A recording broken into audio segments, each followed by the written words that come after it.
ప్రభువైనటువంటి యేసుక్రీస్తు వారి పరిశుద్ధమైన నామములో తండ్రి అయిన దేవాది దేవునికి నిత్యము స్తుతియు స్తోత్రములు, మహిమయు ఘనతయు ప్రభావములు యుగయుగములు ప్రభువునకే చెల్లునుగాక. ఆత్మీయులారా, బాగున్నారు కదా? దేవుని మహాకృపను బట్టి మరొక పర్యాయం మనం ఇలాగున కలిసి ప్రభునామాన్ని గణపరిచే భాగ్యం మహాదేవుడు మనకు అనుగ్రహించున్నారు. దయగలిగిన ఆయన ఆత్మచేత సమభూమి గల దేశమున ప్రభు మనలందరినీ నడిపించునుగాక. ఆమేన్. నేటి దినాన శుక్రవారం ద్వితీయోపదేశకాండము 4వ అధ్యాయం 1 నుండి 10 వరకు ఉన్న వచనాలను ధ్యానం చేయబోచున్నాం. 7వ వాక్యము, ఏలయనగా మనము ఆయనకు మొర్రపెట్టినప్పుడెల్లా మన దేవుడైన యెహోవా మనకు సమీపముగా నున్నట్టు మరి ఏ గొప్ప జనమునకు ఏ దేవుడు సమీపముగా ఉన్నాడు? ప్రార్థన. మహాపరిశుద్ధుడా, ప్రేమగల తండ్రి, కృపగల దేవా, స్తోత్రాలు. చదవబడి ఉన్న దివ్యమైన వాక్యము మీది. వినుచున్న వారందరూ మీ వారు. మీ దాసుడనైన నన్ను పూర్ణముగా మరుగు చేసి దైవస్వరమును వినిపింపచేయండి. మీ కృపను, సత్యమును, వెలుగును బయలుదేరజేయనియండి. మా అందరి ద్వారా మీ నామమే మహిమపరచబడునుగాక. మా అందరి ద్వారా మీ నామమే కీర్తించబడునుగాక. మీ స్వరమును వినిపింపచేయమని యేసయ్య మహోన్నతమైన నామంలోనికి ప్రార్థించిన మనవులన్నీ పొందియున్నామని నమ్ముచున్నాము మా పరమ తండ్రి. ఆమేన్. ప్రియులారా, బాగున్నారు కదూ? ఈ చదవబడిన వాక్య భాగాన దేవదేవుని యొక్క దైవత్వపు ప్రేమను, ఆయన తన ప్రజల పక్షాన చూపెటువంటి వాత్సల్యతను భక్త మోషే వర్ణిస్తూ తన తోటి వారైన ఇశ్రాయేలుతో అంటున్నారు, మనము ఆయనకు మొర్రపెట్టినప్పుడెల్లా మన దేవుడైన యెహోవా మనకు సమీపముగా నున్నట్లు మరి ఏ గొప్ప జనమునకును ఏ దేవుడు సమీపంగా ఉన్నాడు? ప్రశ్న. మొర్రపెట్టినప్పుడెల్లా దేవుడైన యెహోవా మనకు సమీపముగా ఉన్నాడు. బాగా విందాం. మొర్రపెట్టినప్పుడెల్లా దేవుడు సమీపంగా ఉన్నారట.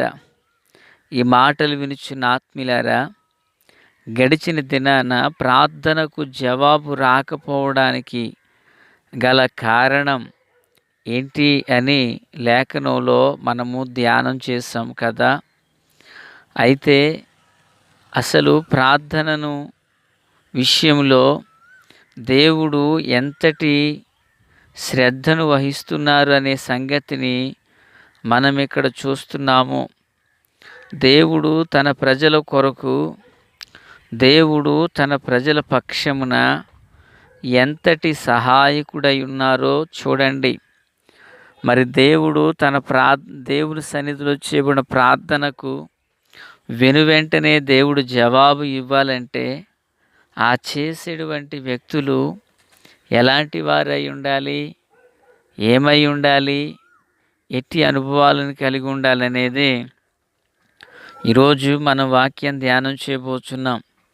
మన ప్రార్థనకు ప్రభు త్వరితగతిని జవాబు ఇవ్వాలంటే రండి, 34వ కీర్తన 17వ వాక్యము, నీతిమంతులు మొరపెట్టగా యెహోవా ఆలకించును, వారి శ్రమలన్నిటిలో నుండి వారిని విడిపించును.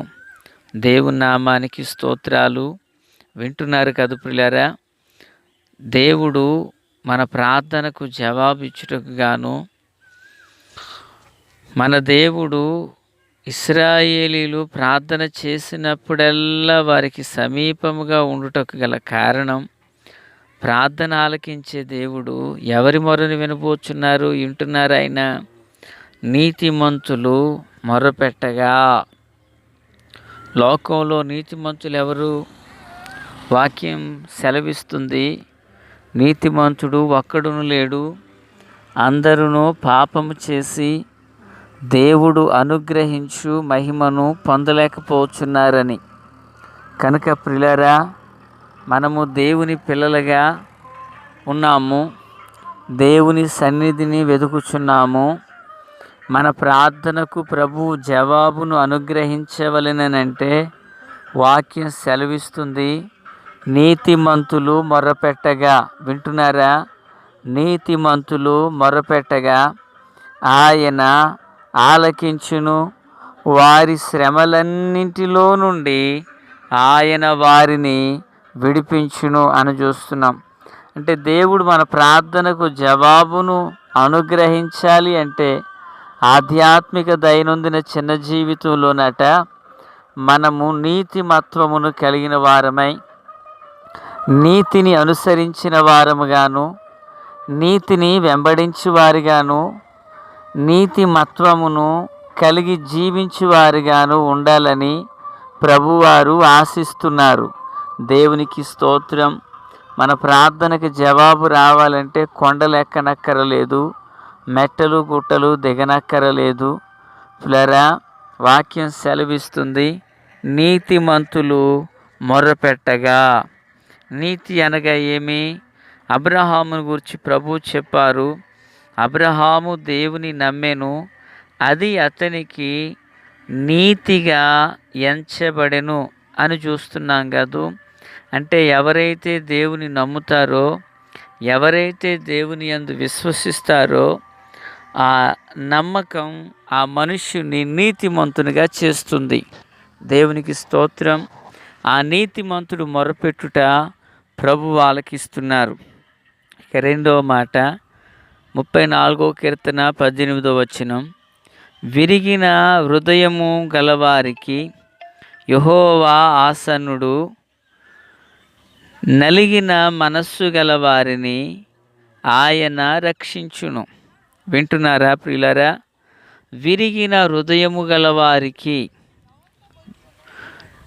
అంటే హృదయము విరిగిన అనుభవము, గుండె పగిలిన అనుభవము, పశ్చాత్తాపముతో హృదయాన్ని బాదుకున్న అనుభవం, పాప విషయంలో, లోకానుసారమైన కార్యాలలో లోకము నుండి వేరు చేయబడి విరిగిపోయిన అనుభవం. ఆ అనుభవంలో ఉండినటువంటి హృదయము గలవారికి దేవుడు ఆసన్నుడునై ఉన్నారు. దేవునికి మహిమ కలుగునుగాక. Praise the lord. అలాగుననే తర్వాత వచనం చూస్తే, నలిగిన మనస్సు గలవారిని ఆయన రక్షించును. ఎవరి ప్రార్థనకు దేవుడు సమీపమవుతున్నారు, ఎవరికి దేవుడు ఆసన్నుడై ఉంటున్నారంటే, ఈ భాగంలో 2 విషయాలు ఉన్నాయి. ఒకటి, విరిగిన హృదయము, లోకముతో వేరు చేయబడిన అనుభవం, లోకమును త్యజించిన జీవితం, పాప సంబంధమైన వాటిలో పశ్చాత్తాపపడిన అనుభవం. తప్పిపోయిన కుమారుడు ఉన్నాడు. లోకము నుండి వేరైన తరువాత తండ్రి దగ్గర లోతైన పశ్చాత్తాపపు అనుభవాన్ని కలిగి వేడుకున్నాడు. పాపం చేశాను అని ఒప్పుకుంటున్నాడు. ఇదే విరిగి నలిగిన హృదయానుభవం. సుంకరి గుండెలు బాదుకుంటున్నాడు. సిలువలోనున్న దొంగలలో ఒకడు ఆ విధముగా తన పాపస్థితిని ఒప్పుకోలు చేశాడు. జక్కయ్య తన అన్యాయాన్ని ఒప్పుకుంటున్నాడు. విడిచిపెట్టి ప్రాయశ్చిత్తము కొరకైన పనిని ఆరంభిస్తున్నాడు. ఇదే విరిగిన అనుభవం. నలిగిన మనస్సు గలవారికి, ఆ నలిగిన మనస్సు గలవారిని ఆయన రక్షించును అంటున్నారు భక్తుడు. నిజమే పిల్లరా, లోకానుసారమైనటువంటి శరీరానుసారమైన మనస్సు అది ఆధ్యాత్మికంగా మనలను వర్ధిల్లజేయనివ్వదు. దాని విషయమై నలిగిపోవాలి అంటున్నాడు. నలిగిన మనస్సు గలవారిని ఆయన రక్షించును. దేవుడు ఎవరి ప్రార్థనకు జవాబునిస్తున్నారు? ఎవరి ప్రార్థనను ఆయన వింటున్నారంటే 2 మాటలు చూసాం. ఒకటి, నీతిమంతుల మొర్రను వింటున్నాడు ఆయన. నలిగిన హృదయము గలవారి మొర్రను వింటున్నారు ఆయన. విరిగిన హృదయము గలవారి మొర్రను వింటున్నారు. నలిగిన మనస్సు గలవారి మొర్రను ఆయన వింటున్నారు. ఈ మాటలు వించిన ఆత్మీయులారా, ఆయన నీ ప్రార్థనను అంగీకరించును గాక. నీవు మొరపెట్టగా ఆయన నీకు ఉత్తరం ఇచ్చును గాక. లోకములో ఏ గొప్ప జనమునకు మొరపెట్టగానే జవాబిచ్చే దేవుడు మన ప్రభు వంటి ప్రభు ఇంకెక్కడను లేరు. అట్టి తండ్రికి పిల్లలుగా మనం ఉండుట మన ఆధ్యాత్మిక జీవితంలో గొప్ప భాగ్యమై ఉన్నది. ఆమేన్. ప్రార్థన చేసుకుందాం. తండ్రి దేవా స్తోత్రం. వాక్యం అందరి హృదయాల్లో ఫలభరితం చేయండి. మేలుతో, కృపతో, బలముతో నింపండి. మీ దైవ సన్నిధి మా అందరికీ తోడై ఉండును కాక. కృప చొప్పున కనికరించి నడిపించి మహిమ పొందమని, దీవెనకరంగా మార్చమని యేసు నామమున ఆమేన్. Praise the lord.